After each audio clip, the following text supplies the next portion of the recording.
News 18 India.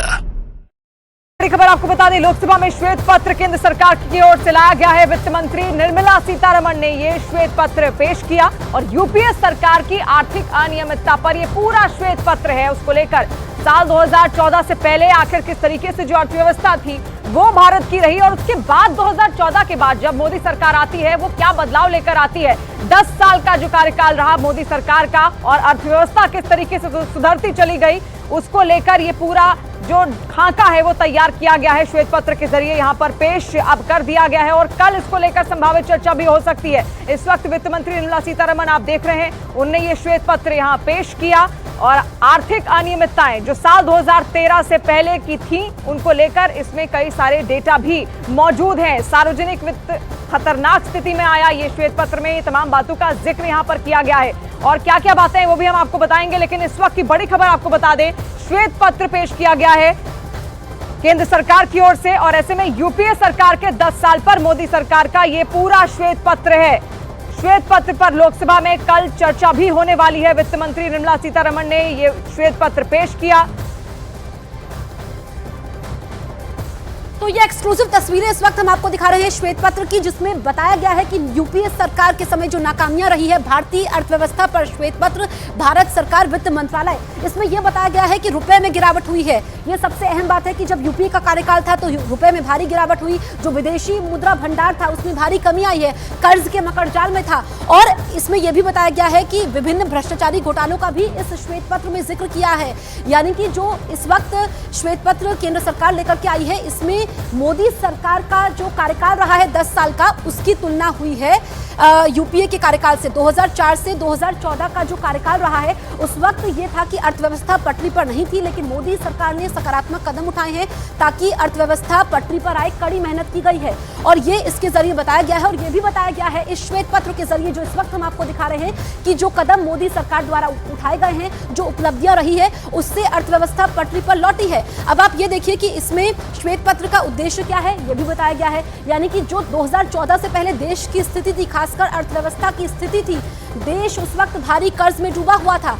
और इसमें आप देखिए कि जो वित्त मंत्रालय की तरफ से ये कहा गया था, जब निर्मला सीतारमण ने बजट भी पेश किया था तो उसमें कहा था कि ये श्वेत पत्र लेकर के आने वाले हैं। यूपीए सरकार की आर्थिक अनियमितता पर ये श्वेत पत्र है जो इस वक्त हम आपको दिखा रहे हैं। 10 साल पर मोदी सरकार का ये श्वेत पत्र है। इस तरफ आप देखेंगे और श्वेत पत्र पर लोकसभा में कल चर्चा होगी। इसमें तुलना की जाएगी कि मोदी सरकार का जो कार्यकाल रहा है पिछले 10 सालों का, यानी कि 2014 से 2024 तक, उसमें क्या उपलब्धियां सरकार की रही है, किस गति से काम हुआ है और यूपीए ने देश की क्या हालत की थी, 10 साल में अर्थव्यवस्था को बर्बाद किया।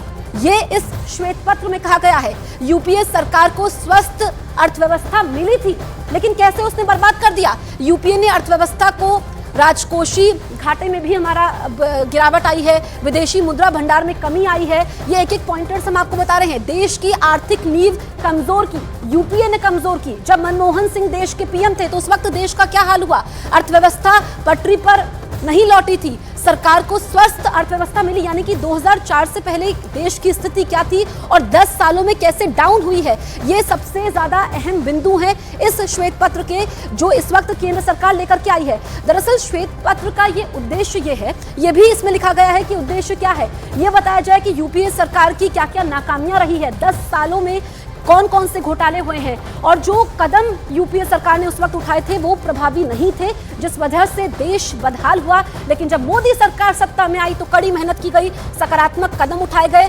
सुधार किए गए, जिस वजह से आज देश आगे बढ़ रहा है, विकसित भारत हुआ है। अमित पांडे, न्यूज़ 18 इंडिया संवाददाता फोन लाइन पर मौजूद है। अमित, श्वेत पत्र हम दिखा भी रहे हैं, इसमें सरकार की उपलब्धियों का जिक्र है, मोदी सरकार की, लेकिन यह भी बताया गया है कि यूपीए सरकार में घोटाले भी हुए जिस वजह से नींव कमजोर पड़ी देश की।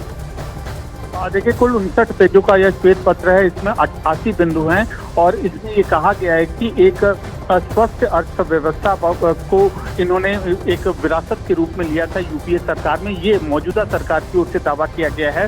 10 साल में 2004 से 2014 के दौरान देश की आर्थिक व्यवस्था भ्रष्टाचार से घिरती रही, इसके अलावा घोटाले सामने आते रहे और मुद्रास्फीति की दर है वो बढ़ती गई, महंगाई बढ़ती गई और जब 2014 का वक्त आया तब भारत 5 कमजोर इकोनॉमिक अर्थव्यवस्थाओं में से एक था। उसके बाद 2014 से 2024 तक सरकार ने क्या कदम उठाए, किस तरीके से सरकार की योजनाएं हुई और उन्होंने भारत की अर्थव्यवस्था पर असर डाला, इसका जिक्र है। और अब 2024 मौजूदा समय में भारत की क्या स्थिति है, इसका इस श्वेत पत्र में जिक्र है। तो कुल मिलाकर कैसे 20 साल के दौरान भारत की अर्थव्यवस्था की जो यात्रा रही है, यह इस सरकार के दावे के मुताबिक उसका सारांश है। यह श्वेत पत्र, अब इस पर कल चर्चा होगी, लोकसभा में चर्चा होगी।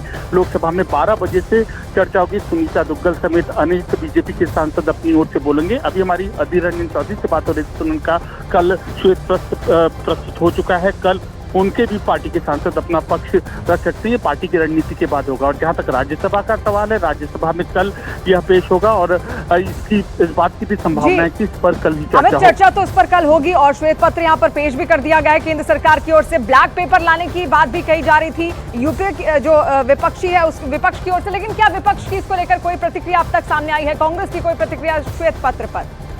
देखिए, हम सुबह से विपक्षी सांसद से भी बात कर रहे हैं। उनका यही कहना है कि मोदी सरकार का ये जो पत्र है ये केवल एक हवाबाजी होगा और इनके जो दावे हैं वह हकीकत में मेल नहीं खाते हैं। और अभी इससे पहले जो हमने मल्लिकार्जुन खड़गे कांग्रेस अध्यक्ष राज्यसभा में भी उनका स्पीच सुना तो उन्होंने मनमोहन सरकार की आर्थिक नीतियों का जिक्र किया और इस पर पीएम मोदी ने भी चुटकी ली। जो ब्लैक पेपर का कांग्रेस दावा कर रही थी, उन्होंने कहा कि पीएम मोदी ने कहा काला टीका यह किसी भी प्रगति के रास्ते के लिए, विकास की यात्रा के लिए शुभ होता है। तो इस तरीके के राजनीतिक आरोप प्रत्यारोप के दौर ब्लैक पेपर और व्हाइट पेपर को लेकर चल रहे हैं। लेकिन इस पेपर के सदन में पेश होने से जो ये सरकार की ओर से 20 साल की आर्थिक व्यवस्था का जो ये यात्रा का जो खाका ये पेश किया गया है, यह बेहद अहम है और आने वाले दिनों में इसी के आधार पर आरोप प्रत्यारोप का दौर देखने को मिलेगा। हमें हमारे सहयोगी अहम जानकारी देते हुए यूपीए सरकार में बैंकिंग संकट आया है, ये श्वेत पत्र में कहा गया है। उद्देश्य ये है कि जो देश में 20 सालों की यात्रा रही है, इन 10 सालों में अगर हम देखें 2014 में मोदी सरकार सत्ता में आती है तो कैसे नीतिगत फैसले लिए गए, आर्थिक सुधार हुए हैं और उससे पहले 2004 से लेकर के 2014 तक जब यूपीए सत्ता में थी तो कैसे घोटाले हुए, बैंकिंग संकट आया, रुपए में गिरावट आई, वो सब इसमें कहा गया है श्वेत पत्र में। आया है कांग्रेस पुरस्कार की तरफ से साफ साफ कहा गया है कि वहां पर 2093 तक लगातार वहां पर पूजन अर्चन की होता रहा है। और इसके अलावा अगर हम बात करें पूजन अर्चन के अलावा तो वहां पर लगातार पाठ होते रहा है। तो जाहिर तौर पे एक देखना होगा कि किस तरीके से आज एएसआई सर्वे रिपोर्ट को मुस्लिम पक्षकार पहले दलील रखता है, उसके बाद दिल्ली पक्षकार क्या कुछ उसमें उसका काउंटर करता है। और देखना और अहम बात की आज की जो सुनवाई है वो फास्ट ट्रैक कोर्ट में सुनवाई है। जिस तरीके से पहले मुस्लिम पक्षकार सुप्रीम कोर्ट पहुंचे थे, सुप्रीम कोर्ट के बाद सुप्रीम कोर्ट के निर्देश पे एएसआई सर्वे और